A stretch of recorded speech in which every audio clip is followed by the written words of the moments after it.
दोस्तों नमस्कार। समूचे भारत को स्नेह के डोर में बांधती हुई भारत जोड़ो यात्रा, राहुल गांधी का सराहनीय प्रयास प्रशंसा का हकदार है। दोस्तों, एक ऐसी यात्रा जो आज गरीबों की आवाज बन गई है, एक ऐसा मंच जिस पर हर आदमी अपनी बात रखना चाहता है।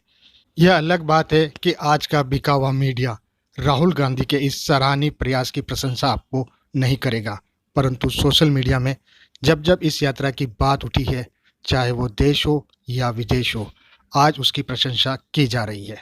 अब यह प्रश्न किया जाना कि यात्रा कितनी सफल हुई है, बेईमानी हो गया है, बहुत छोटा हो गया है, क्योंकि अब प्रश्न यह उठता है, इस यात्रा ने क्या क्या प्राप्त कर लिया है और आगे क्या प्राप्त कर सकती है।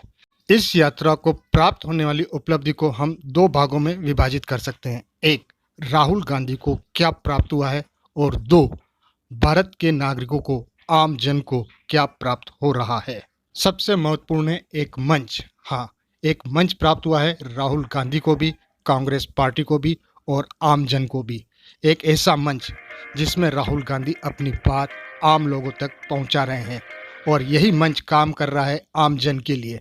आम जन अपनी बात, अपनी मुद्दे, अपनी समस्याएं इस मंच के माध्यम से राहुल गांधी को और समूचे भारत को बता रहे हैं उन्हें क्या समस्या है। आम जन की मूल समस्याएं, बेरोजगारी, महंगाई, ये सब समस्याएं जिस पर कोई आदमी बोलना चाहता था, लेकिन मीडिया उस पर ध्यान नहीं देती थी और प्रशासन उसे दबा देता था।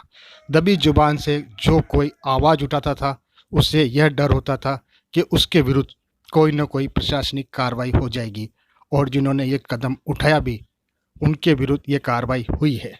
सच को दबाने का प्रयास किया गया है और झूठ बुरी तरह से फैलाया गया है, परंतु आज इस मंच ने, भारत जोड़ो यात्रा के मंच ने, उस दबी हुई आवाज़ को फिर से बुलंद हौसला दिया है।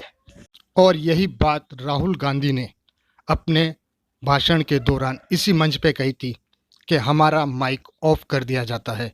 यह वीडियो तो आपने जरूर देखा होगा।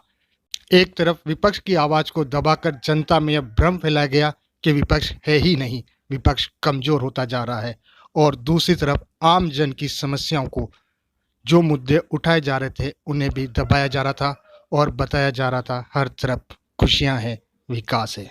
दोस्तों, इस यात्रा ने वह काम किया है जो शायद एक अकेला आदमी नहीं कर सकता था।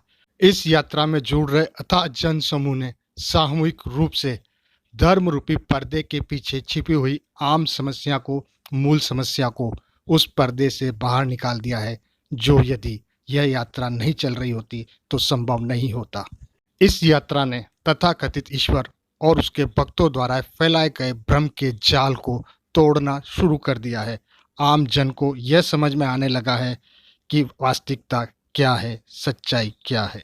और जैसे जैसे यह जाल टूटता जा रहा है, भक्तों की बौखलाहट बढ़ती जा रही है। उनकी तरफ से अनर्गलन बयान इस यात्रा को लेकर आ रहे हैं, जो ऐसा लगता है अपने अंदर की खींच निकाल रहे हैं। हिंदी में एक मुहावरा है, खिसियानी बिल्ली खंबा नोचे। शायद यही मुहावरा चरितार्थ हो रहा है।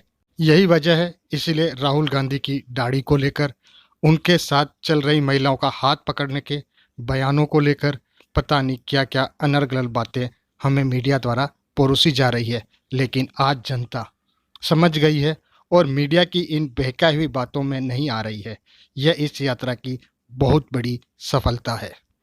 इस यात्रा ने जो एक मंच तैयार किया है, उस मंच से यह स्पष्ट हो रहा है कि क्या सच है और क्या झूठ है।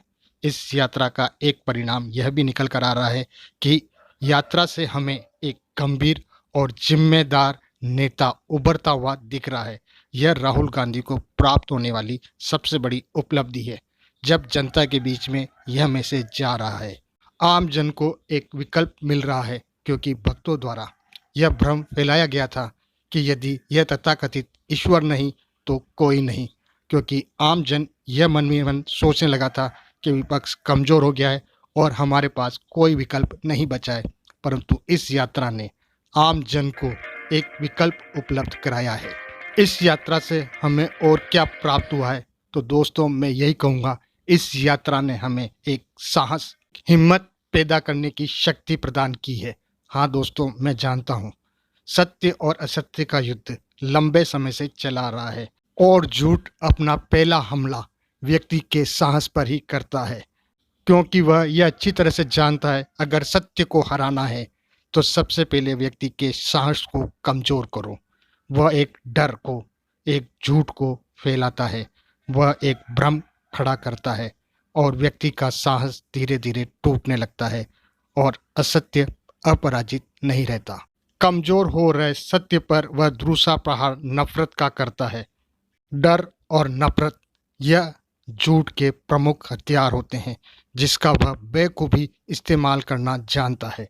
इस यात्रा ने लोगों के मन में पल रहे डर को, उनके मन में बढ़ रही नफरत को कम करने का प्रयास किया है।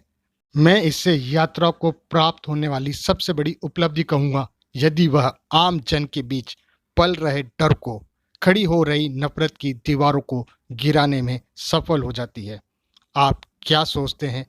मुझे कमेंट करके ज़रूर बताइएगा। आप सभी को राम राम सा।